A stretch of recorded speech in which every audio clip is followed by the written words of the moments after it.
Welcome to episode 256 of The Numbers Game. I'm Jace. I'm here with Nick and Marty. And Marty, you've got an interesting one for us today. I don't even know where to start and where to finish, so I'm not even going to try and make a joke, mate. What is happening? Well, mate, you might remember a few episodes ago, going back a little while, that I bought and cracked open a can of liquid death, you know, in regards to how to make water interesting, water exciting.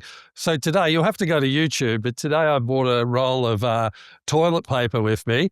Now, unlike the liquid death, obviously not demonstrating this one for obvious reasons, but it's just an interesting company in regards to who gives a crap. And I just noticed this toilet paper around our house all of a sudden. And I'm not, you know, my wife's much more conscientious with this sort of stuff than I am. And I'm going, why have we got this in the house? Like, I'm seeing this, it's all fancy colours and everything. And then she goes, oh, it's going towards a really good cause. It's they basically, you know, help sanitize, you know, countries overseas with toiletries. And I'm going, oh, okay, that sounds good. But how does it work? And I had a look into the company, and it's been around. Well, I know how it works, but you can give me some advice in regards to this. But I've got questions, but they're not appropriate for this format. Yeah. And back to front to back. Yeah, that was it. You got me. Yeah. Well, you know, it's use your imagination. Standing up, sitting down. Yeah. There's a world out there. There was a business angle, not just the wiping angle, Jace. So it's the interesting thing for me was when I looked up the business, and they've been around since 2012, but their charity work, their mission work is directly related to their profitability. And I really kind of like that. So even though they had a mission to, you know, give good sanitary toiletry, you know, all around the world, it was linked to a commercial expectation. So you see a lot of the times, you know, businesses are very mission driven, and you know, sometimes they lose money and they get a lot of charity money and stuff like that. But I kind of like the idea because obviously the people are buying it, invested in the mission beyond just the use of a boring product, right? And then obviously staff are getting on board. They're feeling like there's a bigger purpose than just, you know, making money into the business. And they're giving away obviously 50% of their profits. So the growth is linked to the mission. And I just got to thinking, how do we need to be thinking about this moving forward? And I'm not saying give away 50% of your profits like they're doing, but we all sort of give some money to charities on various different things. But how often is it actually the business is led from that perspective? Like, this is what we do and this is why we do it.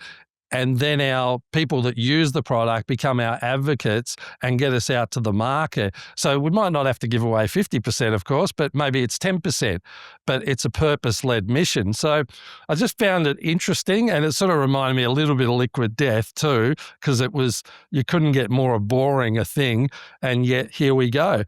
Thoughts? I love the theory.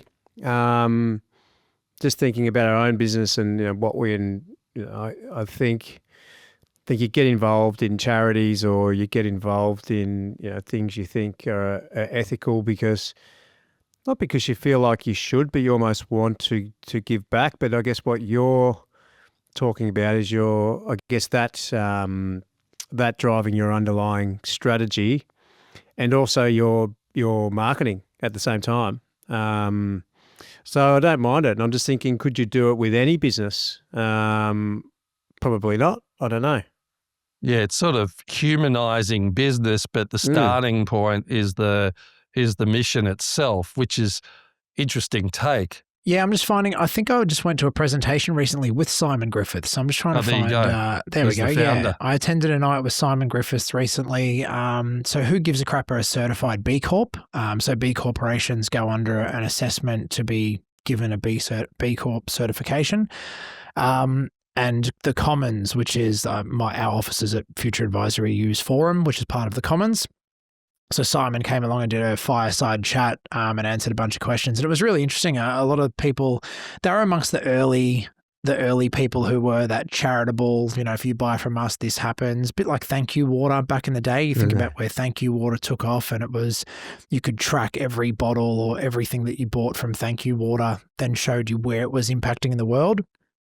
So it did tie that powerful why. Like, if you're going to buy toilet paper, you might as well have an impact where you're having a benefit somewhere around the world. If Sorbent or Kleenex or whatever the brands are, why make them more profitable and not really see a benefit out of it if you can buy who gives a crap? Now I'm getting all the brands confused. Yeah. But, and it's funny, those toilet paper rolls are across all of our offices, or all of the Commons and Forum. I traveled to Sydney recently and, went to the bathroom at the Commons, and there it is. So I think through those partnerships as well, the branding's really great and obvious, and the connection back to a real meaningful thing makes a lot of sense. And it does make you think in your business day to day, is there a way you could tie in something that is meaningful or purposeful that has a bigger impact beyond just, and obviously business exists to make money, and that's not a bad thing. But, is there a way you could tie it into driving and gamifying, or making it more exciting and more purposeful? And business, it's there to make money. And what I've seen in the past, like I always remember there was a US company, and I forget what they were called, but every time they sold a pair of sandals, someone in a third world country would get a pair of sandals as a gift. But that come out of the gross revenues. What I liked was the business thinking around the profit being the hero of the story and doing more good, the more profit that was made in the business. And even in regards to, and this was not this financial year, they haven't updated their figures, but I think they had a 70 mil turnover, and they donated a record 5.85 mil towards their mission. So I thought, I actually like the fact the better we do profitability-wise, just the discipline of it, the more good we do around the world. And everyone is on, including the clients, everyone's on that mission. And that makes profitability okay all of a sudden, and as it should be really in business. So there's going to be a counter argument, because I sort of thought to myself, well, like the Royal Children's Hospital do so much good and they need donations, and their cause is they're doing so much good. So it probably wouldn't relate to something like that. But I think, medium enterprise type businesses could lead in with something like that. And I always remember, for me, when I was 17, I might have spoken about this before, I did a What Works business course and it was council led. So obviously council gets all the ratepayers' money, and what they were doing were investing back into the youth, into the area to be entrepreneurs. And I got more out of that 12 weeks of learning about business than I did in the last 3 years of school. And because you got a plan of attack, you could state your vision for your business. And for me, I ran stand-up comedy nights in the Yarra Valley, but the purpose was connecting community through fun, laughter, and good humor.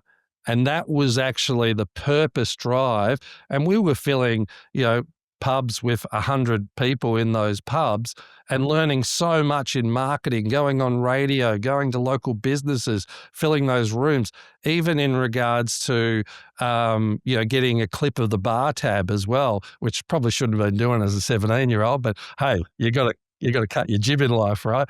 But it was a fantastic initiative from council. It was purpose driven to really fuel young people to make an impact in the local area. And I just was thinking about, I thought future advisory, like futurepreneurs, what are we doing to stimulate our youth coming through? How do we do this to better effect?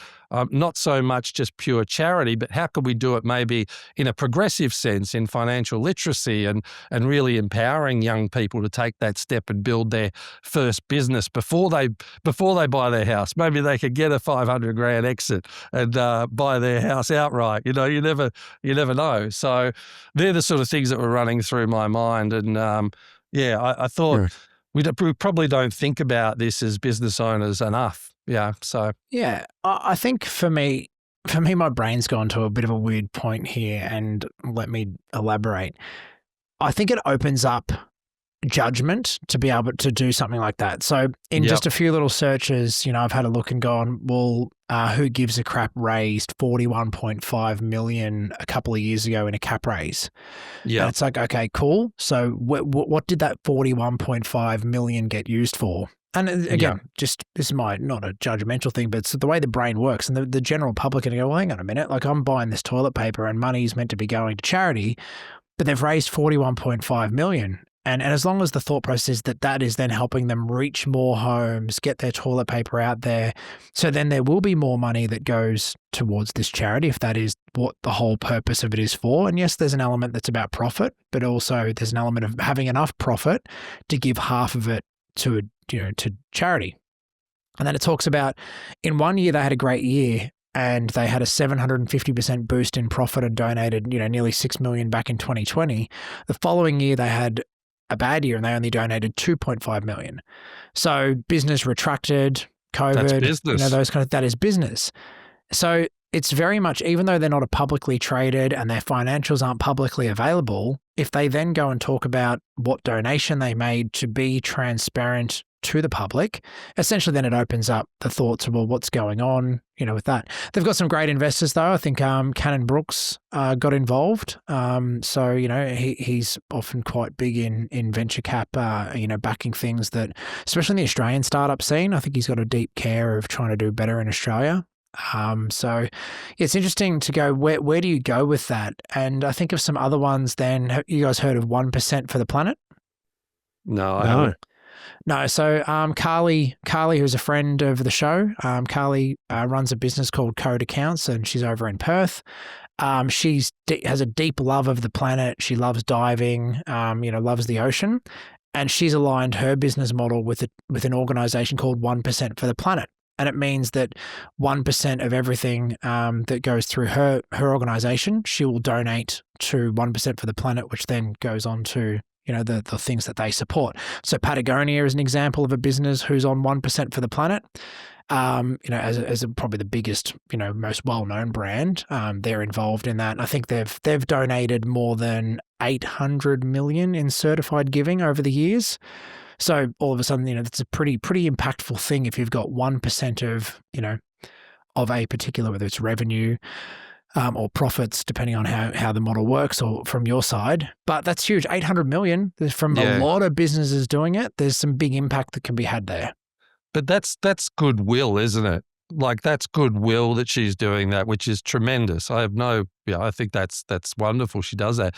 But can the mission drive the profit? Is that okay? I know you say it's judgmental, but I love the fact that everyone that makes a purchase actually incentivizes that benefit to the mission, because that's building up your pipeline from a commercial perspective. There's something unique about that sits better. Just for me as a business 100%. Person, right? The world needs more people trying to do good things, and building toilets, improving sanitation in the developing world. I mean, that is impactful and meaningful. So I think they're doing a great job. I think it's just the business brain goes, how much do you do? How much do you show? And how much of an impact does that have on people's decision making? Like if I'm in Lamana in South Yarra has the Who Gives a Crap toilet rolls for sale on the shelf there. How many people are picking them up and going, yep, I'm going to buy this because of the impact that it's having versus clever branding or nice marketing or a nice product. Like I think you've still got to have the fundamentals right. The toilet paper has to feel good and be as good as the one that you usually use as well. Because if it's crap, then... Well, good people like my wife... buy that type of toilet paper for both, I would suggest, and I've had no complaints so far. But good to know. But I just like to think about the youth coming through, whether that is a driver, like they want to be a part of a meaningful business, and maybe it's a slant that if young entrepreneurs are thinking about, that it could be mission-led, but still be very commercial. And I think this could be the changing of face of business, and it could be a really lovely entry point for people to utilize that and build awareness around what they're doing, rather than it being reverse, that we've done well, now we're going to donate. no, this is what we're doing, and it's in direct alignment with the product they're selling or the service they're delivering. And like I said, even futurepreneurs, I was thinking, not so to do this, Jace, by any stretch, but I'm just thinking what I went through with What Works. I think about some of the lessons, and the first thing they said, the first thing you need to do is prove that the market's going to buy what you want. So I've met so many people over the journey that think they have a great idea that nobody wants, and they're going, the execution is actual sales. So instead of beautifying your business, go and get sales, make sure it's viable, and then beautify in regards to as the profits come in and the revenues come in. And so many people come unstuck on that one basic fundamental where they make the business look so good, but there's no revenues coming in. And they said, and the one thing I always remember, they go, like a lot of people that invest in these IPOs, they talk about pre-revenue. And they said, never think like that. Think about revenue. Think about adding value to the market. Think about the market giving you that feedback of value, and that will be, showcased in regards to the return you're getting and the sales you're making. Pre-revenue is a very dangerous game in small business if you're thinking that way, because you're doing everything else other than actually doing the thing that gives oxygen to the business so you can breathe and then mold your empire as you go. But even that one lesson, I never forgot it. And people laugh at me because I always go, all right, just make sure that what we're doing is valuable to the client and that we can at least have 20% profit margin on the back end of it. Let's manipulate, work it, whatever the case may be. We need to make sure that sales, we're meeting expectation, exceeding expectation of the client, they're buying, we get proof of concept, and we're actually keeping some of the money. So very, very basic stuff, but invaluable to me. And I've held even though it's adapted, but I've held on to a lot of those learnings from the early days. Can we just dig into the numbers? And I know the numbers might be high level because they're not available, but have I got this right in saying they turned over 70 mil? Yeah. And they gave 5 mil away? Yeah. Which is 50% of the net profit? Yeah. So they'd be at around 11. I think they're about 5.8, so 11.6, which is still not a high profitability margin. No, it's not. And look at, mate, I don't know what the norm is for that type of product. So, Jace, you're saying they raised 41 million through a cap raise. Mm-hmm.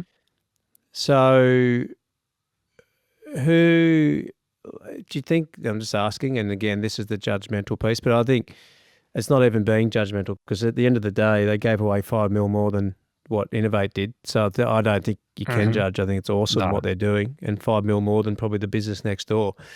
But do you think this is a social kind of awareness or philanthropy play, or do you think this is a smart entrepreneur going, how am I going to build a business?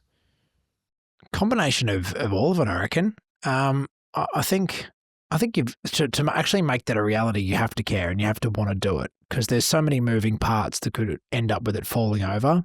To then go down the path of being B Corp certified, you are opening up your books to them to certify. So there's a level of transparency there as a private company. But at the end of the day as well, I mean, if you bootstrap it from the start, they talk about taking on debt to build working capital to be able to then get the stock that they need.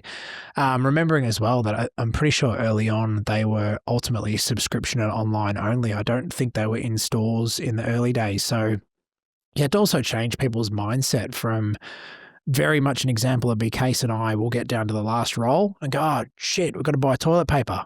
And it'll be because we're thinking of it the last minute, we're duck into Woolies, grab our favorite rolls, whatever. And at the moment, that's the revolving cycle, as opposed to that change manager of actually going, what if I just click the subscribe button and every 1.5 months a box of Who Gives a Crap would land at the front door down there and it'd sit there and I could grab it on my way in. And one less thing that I have to do as a busy professional is to worry about buying toilet paper.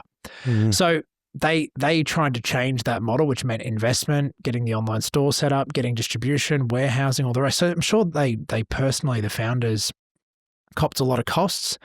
Then raising, I guess a part of that raise was then expanding into the US, UK, New Zealand, so on and so forth. So I guess those, but at the same time, I'm sure the founders probably got a good payday as well. They've built an epic company, and so they should. But I think it is then when you tie into the profit, half of profits being donated to charity, there is that, not a stigma. There's something there that just makes you go a bit like, oh, like, what is it really? Do they really care about that, or was it something else?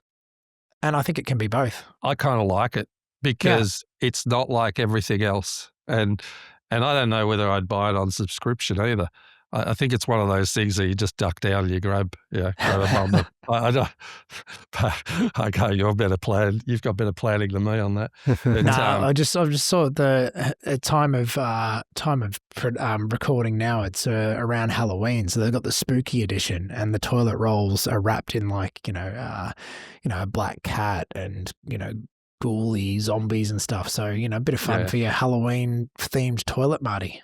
But I just like, again, something so boring like toilet paper could be recreated into something that actually adds a benefit, socially and to community, but also, embraces that still that capitalism of wanting to build a profitable, really strong business. So to me, that was the attraction when I read into it a bit more. And I just feel like younger people are certainly, people I talk to, are very mission led, more so than in our generation. And I quite like that, but I don't want them to be mission led at the expense of running a poor business, right? So that to me is those two principles coming together could just produce some really good opportunities in any type of boring market or exciting market.